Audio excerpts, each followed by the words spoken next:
بسم اللہ الرحمن الرحیم۔ السلام علیکم ورحمۃ اللہ وبرکاتہ۔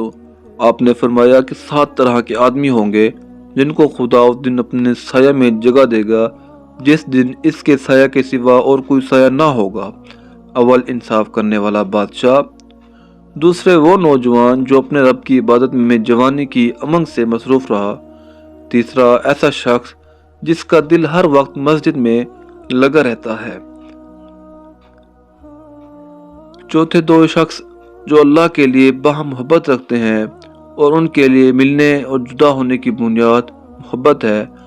پانچواں، وہ شخص جسے کسی باعزت اور حسین عورت نے برے ارادے سے بلایا لیکن اسے کہہ دیا کہ میں خدا سے ڈرتا ہوں۔ چھٹا، وہ شخص جس نے صدقہ کیا مگر اتنے پوشیدہ طور پر کیا بائیں ہاتھ کو بھی خبر نہیں کہ دائیں ہاتھ نے کیا خرچ کیا ہے۔ ساتواں، وہ شخص جس نے تنہائی میں اللہ کو یاد کیا اور بے ساختہ آنکھوں سے آنسو جاری ہو گئے۔ ویڈیو پسند آئی ہو تو چینل سبسکرائب کریں۔